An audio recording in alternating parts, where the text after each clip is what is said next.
ഗുരുവായൂരപ്പനോട് നേർക്ക് നേർക്ക് സംസാരിക്കാൻ സാധിക്കും. വലിയ ഭക്തനാണ്. അപ്പൊ അത്രയും കഴിവുള്ള ജ്ഞാനിയായിട്ടുള്ള വില്ലുമംഗലം സ്വാമിയാരോട് ഇദ്ദേഹം ചോദിച്ചിരുന്നു തന്റെ അസുഖം മാറാൻ എന്ത് ചെയ്യണം. അപ്പോ തനിക്ക് മുജന്മത്തില് ഉള്ള പാപം കൊണ്ട് ലഭിച്ചതാണ് എന്ന് പറഞ്ഞിട്ടാണ് അദ്ദേഹത്തോട് ഭഗവാന്റെ നാമം ജപിക്കൂ എന്ന് പറഞ്ഞ് വിടുകയാണ് വില്ലുമംഗലം ചെയ്യുന്നത്. ഭഗവാനോട് ചോദിച്ചിട്ടാണ് ചെയ്യുന്നത്.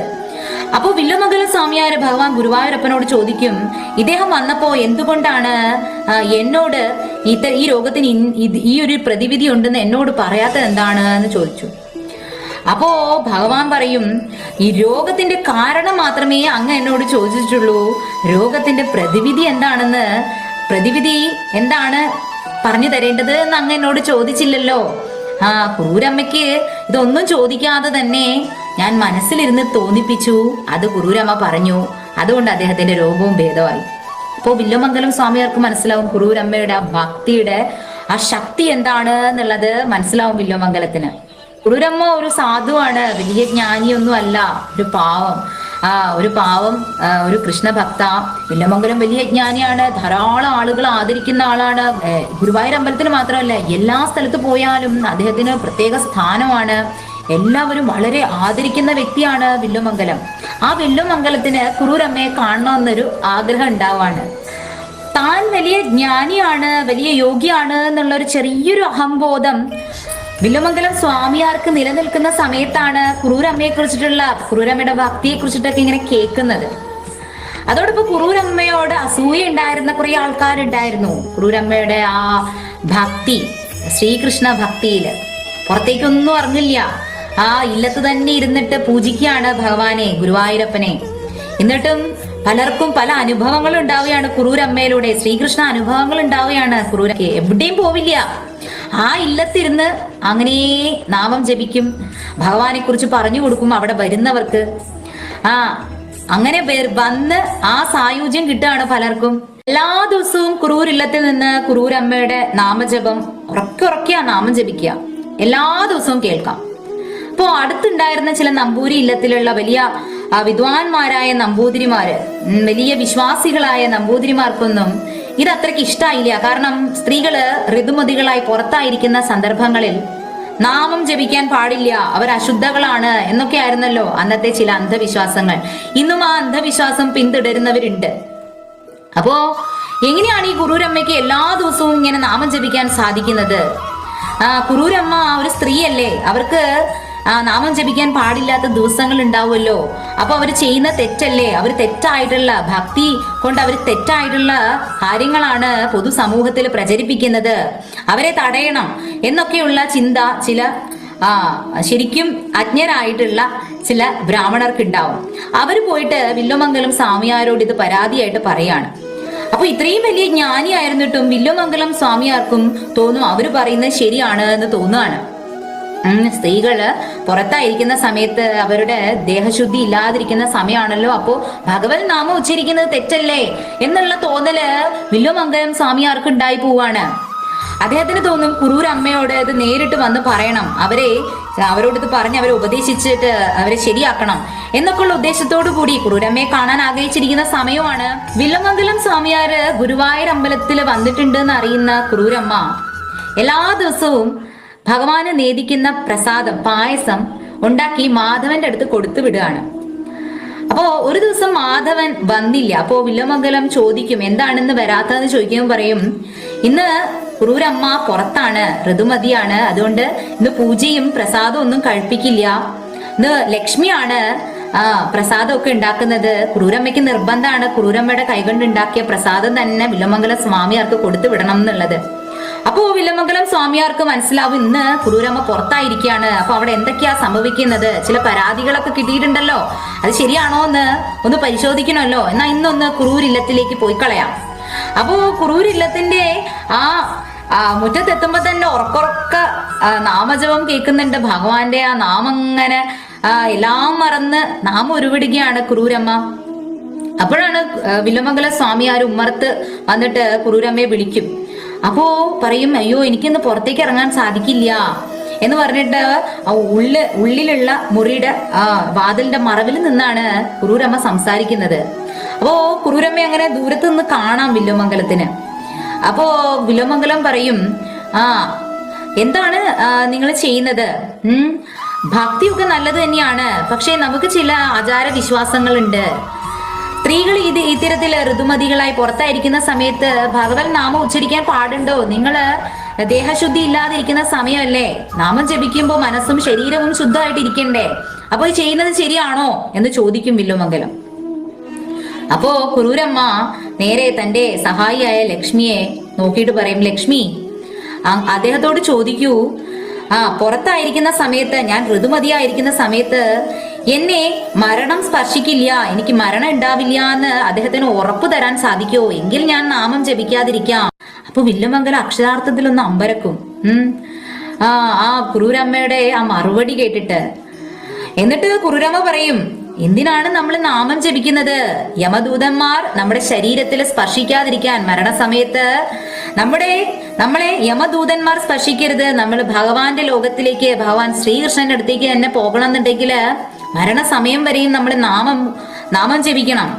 ആ നാമം ജപിച്ച് നമ്മുടെ ശരീരം ശുദ്ധിയാക്കിയാലല്ലേ യമദൂതന്മാര് നമ്മളെ സ്പർശിക്കാതിരിക്കുകയുള്ളൂ. ഭഗവാന്റെ അടുത്തേക്ക് തന്നെ നമുക്ക് എത്താൻ സാധിക്കുകയുള്ളൂ. അതിനല്ലേ നമ്മൾ നാമം ജപിക്കുന്നത്. അപ്പൊ അങ്ങേക്ക് ഉറപ്പു തരാൻ പറ്റുമോ?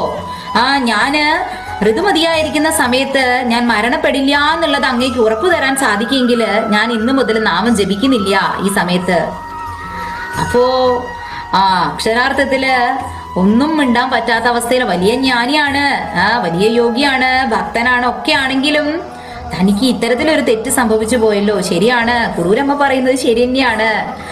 ഏത് സമയത്തും നമുക്ക് മരണം സംഭവിക്കാം. മരണദൂതന്മാർ, യമദൂതന്മാര്, ഭഗവാന്റെ നാമം ഉച്ചരിക്കാത്തവരെ മാത്രമേ യമദൂതന്മാര് നരക ലോകങ്ങളിലേക്ക് കൊണ്ടുപോവുകയുള്ളൂ. ഒരു പാപവും ഏൽക്കാതെ, നരക ലോകത്തെ സ്പർശിക്കാതെ ഭഗവാന്റെ സ്വധാമമായ വൈകുണ്ഠ ലോകങ്ങളിലേക്ക് എത്തണമെന്നുണ്ടെങ്കിൽ നമ്മൾക്ക് ലഭിച്ച അത്യപൂർവമായി നമുക്ക് ലഭിക്കുന്ന മനുഷ്യജന്മം ഈശ്വരനാമം ജപിക്കാൻ വേണ്ടി വിനിയോഗിക്കണം. എല്ലാ യോഗികളും എല്ലാ ജ്ഞാനികളും എല്ലാം പറയുന്നത് അത് തന്നെയാണ്. അത് മാത്രല്ല, ആ കുറൂരമ്മയെ ഇത് കണ്ടിട്ട് അത്ഭുതത്തോടു കൂടി ഒന്ന് നോക്കുന്നുണ്ട് വില്വമംഗലം. അപ്പോ മറ്റൊരു കാഴ്ചയും കൂടി കാണുകയാണ്. വില്വമംഗലം സ്വാമിയാർ അത് കണ്ട് ഞെട്ടി പോവാണ്. ആ പുറത്തായിരിക്കുന്ന കുറൂരമ്മയുടെ മുണ്ടിന്റെ തലപ്പ് പിടിച്ചുകൊണ്ട് സാക്ഷാൽ ഉണ്ണിക്കണ്ണൻ ശ്രീ ഗുരുവായൂരപ്പൻ അങ്ങനെ നിൽക്കുകയാണ്.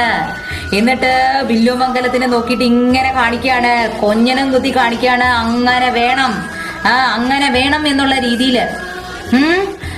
അത്രയ്ക്കായോ വില്വമംഗലം?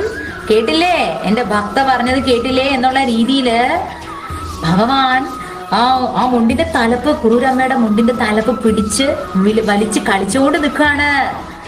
കുറൂരമ്മ കാണുന്നില്ല, പക്ഷെ വില്വമംഗലം സ്വാമിയാർക്ക് കാണാമത്. വില്വമംഗലം സ്വാമിയാർ കുറൂരമ്മയെ നോക്കി തൊഴുന്ന പോലെ നിൽക്കുകയാണ്. ശരിക്കും പറഞ്ഞാല് തൊഴുതോണ്ട് നിൽക്കുന്നത് ഭഗവാനെയാണ്. ഭഗവാന്റെ നാമം ഉച്ചരിക്കാം നമുക്ക് ഏത് നേരവും ഏത് നിമിഷവും. അതിന് ഒരു വിധത്തിലുള്ള നിരോധനങ്ങളും ഇല്ല. ആരും നിരോധനം ഏർപ്പെടുത്താനും പാടില്ല. ഒരു ശാസ്ത്രത്തിലും ഒരു തത്വശാസ്ത്രത്തിലും ഭഗവാന്റെ നാമം നമുക്ക് ഉച്ചരിക്കാൻ പാടില്ല, ഇന്ന സമയത്ത് ഇന്ന നേരത്തൊന്നും പാടില്ല എന്ന് എവിടെയും പറയുന്നില്ല. മലയാള ഭാഷയുടെ പിതാവായ എഴുത്തച്ഛൻ ഹരിനാമ കീർത്തനത്തിലും അത് വളരെ വ്യക്തമായിട്ട് പറയുന്നുണ്ട്. ഋതുവായ പെണ്ണിനും ഇരപ്പന്നു ദാഹകനും പതിതന്നും അഗ്നിയജനം ചെയ്ത ഭൂസുരനും ഹരിനാമ കീർത്തനം ഇതൊരു നാളുമാർക്കുമുടൻ അരുതാത്തതല്ല ഹരിനാരായണായ നമ. പൊതുവെ സ്ത്രീകള് നാമം ജപിക്കാനൊക്കെ ഉള്ള മടി കാണിക്കുമ്പോൾ അതിന് കണ്ടെത്തുന്ന എക്സ്ക്യൂസസ് ആയിട്ടാണ് എനിക്ക് തോന്നുന്നത്. 7 ദിവസം പുറത്തായിരിക്കുന്ന സമയത്ത് സ്ത്രീകള് നാമം ജപിക്കാൻ പാടില്ല എന്ന് എവിടെയും പറയുന്നില്ല. നമുക്ക് കഴിയുന്ന സമയത്തൊക്കെ നാമം ജപിക്കാനുള്ള സംഗതി വരുത്തണേ ഭഗവാനേ എന്നാണ് എഴുത്തച്ഛൻ ഈ വരികളിലൂടെ തന്നെ പറയുന്നത്. അതായത് നാമം ജപിക്കാൻ നമുക്ക് തോന്നണേ, അങ്ങനെയാണ് നമ്മൾ പ്രാർത്ഥിക്കേണ്ടത്. സദാ ഭഗവാന്റെ നാമം ജപിക്കാൻ നമുക്ക് തോന്നിപ്പിക്കണേ എന്നുള്ളത്. അതുപോലെ തന്നെ ഏകാദശി വ്രതവും ഭഗവത് നാമം ഉച്ചരിച്ചുകൊണ്ട് ഉണ്ണാവ്രതം എടുക്കാണ്. വെള്ളം പോലും കുടിക്കാതെ ഭക്ഷണമൊക്കെ ഉപേക്ഷിച്ചുകൊണ്ട് നമ്മള് ഭഗവാനെ ഭജിച്ചുകൊണ്ട് ഒരു ദിവസം ഭഗവാനുമായിട്ട് ചേർന്നിരിക്കുകയാണ്. അവിടെയും ഒരു തരത്തിലുള്ള റൂൾസ് ആൻഡ് റെഗുലേഷൻസും ഇല്ല. ഇന്നത് ചെയ്യരുത്, ഇങ്ങനെയുള്ള സമയത്ത് ചെയ്യരുത് എന്ന് എവിടെയും പറയുന്നില്ല. ആർക്കും എപ്പോഴും എടുക്കാവുന്ന വ്രതമാണ് ഏകാദശി വ്രതം. അപ്പൊ ക്രൂരമ്മ തന്റെ ഭക്തി കൊണ്ട് അത് നമുക്ക് കാണിച്ചു തരാണ്, നമുക്ക് പഠിപ്പിച്ചു തരാണ്. അത് അത്ര വലിയ ജ്ഞാനിയായിരുന്ന വില്വമംഗലം സ്വാമിയാരെ കൂടി ആ പരമഭക്തിയായ നിഷ്കളങ്ക ഭക്തിയായിട്ടുള്ള വലിയ അറിവൊന്നുമില്ല, വലിയ വലിയ വേദ പണ്ഡിതയൊന്നും അല്ല, ഒരു സാധാരണ ഭക്തിയായ കുറൂരമ്മ അത് പഠിപ്പിക്കുകയാണ്. ഭഗവാൻ കുറൂരമ്മയിലൂടെ നമ്മളെ അത് പഠിപ്പിച്ചു തരികയാണ്. അതുകൊണ്ട് സദാ ഒരു തരത്തിലുള്ള എക്സ്ക്യൂസസും നമ്മൾ കാണരുത് ജീവിതത്തില്.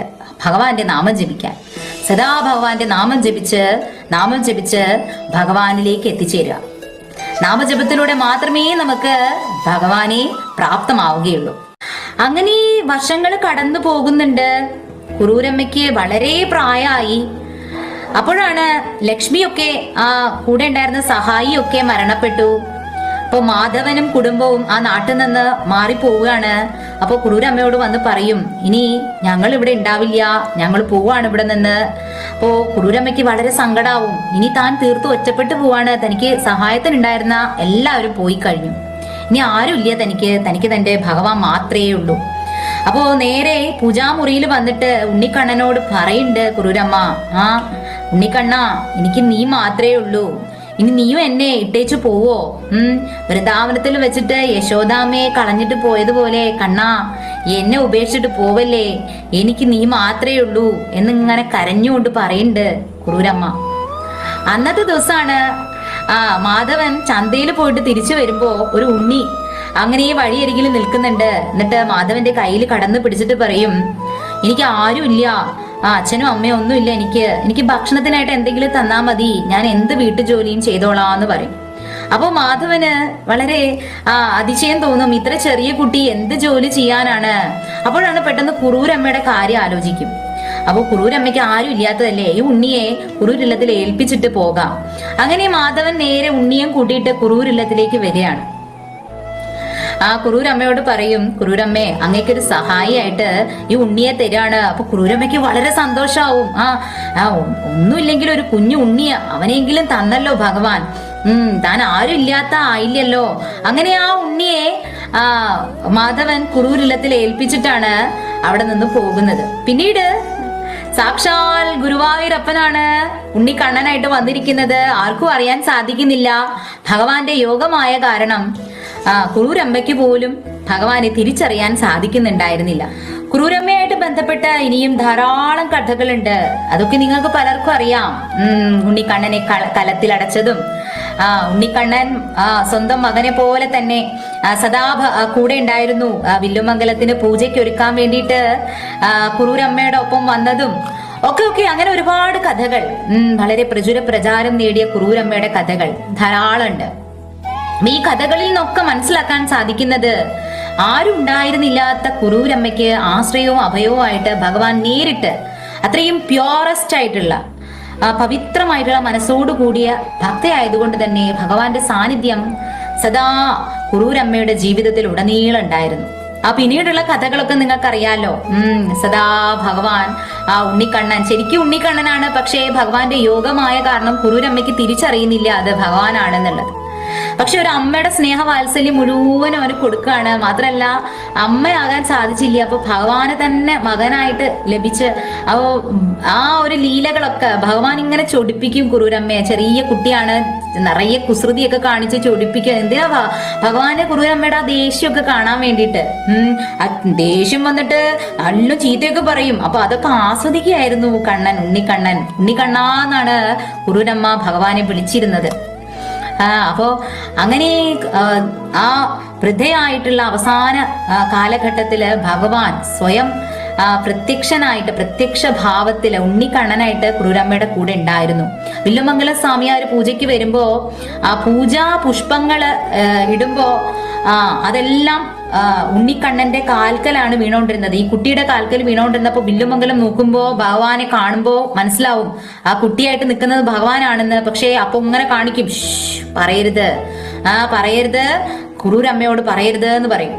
അങ്ങനെ കുറൂരമ്മ ആജീവനം അത് അറിയണില്ല, തന്റെ കൂടെ തന്റെ സഹായിയായിട്ടുള്ള ഉണ്ണി ഭഗവാനാണ് എന്നുള്ളത് കുറൂരമ്മ അറിയണില്ല. ഇടിഞ്ഞു പൊളിഞ്ഞു വീഴാറായ കുറൂരില്ലത്തില് കുറൂരമ്മയും ഉണ്ണിക്കണ്ണനും മാത്രം. അങ്ങനെ ദിവസങ്ങൾ കടന്നുപോയി. കുറൂരമ്മയുടെ അവസാന ദിനമായി. കുറൂരമ്മ ഉണ്ണിയുടെ മടിയിൽ തലവെച്ച് കിടക്കാണ്. ഉണ്ണിക്കണ്ണനാണ് താൻ കെട്ടിപ്പിടിച്ചിരിക്കുന്നത് സാക്ഷാൽ ഭഗവാനാണ് എന്നുള്ളത് ആ അന്ത്യ നിമിഷത്തിലാണ് ക്രൂരമ്മ മനസ്സിലാക്കുന്നത്. ഭഗവാൻ ഉണ്ണിക്കണ്ണൻ ക്രൂരമ്മയുടെ കൈ തലോടുന്നുണ്ട്, കാല് തലോടുന്നുണ്ട്. ക്രൂരമ്മ പറയുന്നുണ്ട്, കണ്ണാ എനിക്ക് വയ്യ, ഉണ്ണിക്കണ്ണാ ഞാൻ നിന്നെ വേർപെട്ട് പോവാണ്, നീ എങ്ങനെ ജീവിക്കും, ഞാനില്ലാതെ നീ എങ്ങനെ ജീവിക്കും, നിനക്ക് ഞാനും എനിക്ക് നീയും മാത്രമേ ഉള്ളൂ, നമുക്ക് രണ്ടുപേർക്കും ഭഗവാൻ മാത്രമേ ഉള്ളൂ, ഞാനില്ലാതെ ഉണ്ണി നീ എങ്ങനെ ജീവിക്കും എന്ന് പറഞ്ഞ ആ ഉണ്ണിയെ കുറിച്ച് ആശങ്കപ്പെടുകയാണ്. അത് സാക്ഷാൽ ഭഗവാനാണ് എന്നുള്ളത് അപ്പോഴും തിരിച്ചറിയുന്നുണ്ടായിരുന്നില്ല. പക്ഷെ പെട്ടെന്ന് ഭഗവാൻ ആ യഥാർത്ഥ സ്വരൂപം കാണിച്ചു കൊടുക്കും ക്രൂരമ്മയ്ക്ക്. അപ്പോ ഭഗവാന്റെ ആ സ്വരൂപം കാണുമ്പോ അതിങ്ങനെ ആസ്വദിച്ച്, കൃഷ്ണ കൃഷ്ണ നീ ആയിരുന്നോ, കൃഷ്ണ എന്റെ കണ്ണ, എന്റെ ഉണ്ണിക്കണ്ണ നീ ആയിരുന്നോ എന്റെ കൂടെ, എന്നെ ഇത്രയും നാള് സംരക്ഷിച്ച് എന്റെ കണ്ണനായിട്ട് എന്റെ കൂടെ ഉണ്ടായിരുന്നത് നീ ആയിരുന്നോ എന്നുള്ളത് ആ കണ്ണുനീര് വരികയാണ്. ആ ഭക്തിയുടെ ആ രസത്തില് കണ്ണുനീർ പൊഴിച്ചുകൊണ്ട് ആ ഭഗവാനിൽ വിലയം പ്രാപിക്കുകയാണ്. ആ ഉണ്ണിക്കണ്ണൻ കൊണ്ടുപോവാണ് തന്റെ ഗോലോക ധാമത്തിലേക്ക്, ഗോലോക വൃന്ദാവന ധാമത്തിലേക്ക് ക്രൂരമ്മയെ. ക്രൂരമ്മയുടെ ആ ഭൗതിക ശരീരം പോലും അവശേഷിപ്പിക്കാതെ ഭഗവാൻ പൂർണ്ണമായിട്ട് കൊണ്ടുപോവായിരുന്നു ഗോലോക വൃന്ദാവന ധാമത്തിലേക്ക്. പിന്നീട് ക്രൂരില്ലം പൂർണ്ണമായിട്ടും ഇടിഞ്ഞു പൊളിഞ്ഞു വീഴാണ്, നാമാവശേഷം ആവുകയാണ്. എന്നാലും ആ ഇല്ലപ്പറമ്പ് അതുപോലെ തന്നെ വർഷങ്ങളോളം കാലം അങ്ങനെ കിടക്കുകയാണ്. അങ്ങനെ 360 വർഷങ്ങൾ കഴിഞ്ഞു. അങ്ങനെ ഒരിക്കല് വേങ്ങലശ്ശേരിയില് ഒരു അഷ്ടമംഗല പ്രശ്നം വെക്കുകയാണ്. ഭഗവാൻ ശ്രീകൃഷ്ണന്റെ ഒരു സാന്നിധ്യം അവിടെ ഒരു സ്ഥലത്ത് വളരെ തേജോമയമായ ഒരു സാന്നിധ്യം കണ്ടെത്തുകയാണ് അഷ്ടമംഗല പ്രശ്നത്തിലൂടെ. ഒടുവിലാണ് അത് തിരിച്ചറിയപ്പെടുന്നത് അത് കുറൂരില്ലത്തിന്റെ പറമ്പായിരുന്നു. അവിടെയാണ് ക്രൂരമ്മ ജീവിച്ചിരുന്നത് എന്നുള്ളത്. ആ പറമ്പ് ആർക്കും കൈവശപ്പെടുത്താൻ സാധിക്കുന്നില്ല. ഭഗവാന്റെ അമ്മയുടെ പറമ്പ് ഭഗവാൻ ആർക്കെങ്കിലും കൊടുക്കുവോ? കണ്ടില്ലേ ഭഗവാൻ എങ്ങനെയാണ് തന്റെ ഭക്തരെയൊക്കെ ചിരഞ്ജീവികളാക്കി മാറ്റുന്നത്. ഭഗവാന്റെ ഭക്തരെല്ലാം അനശ്വരരായി മാറും.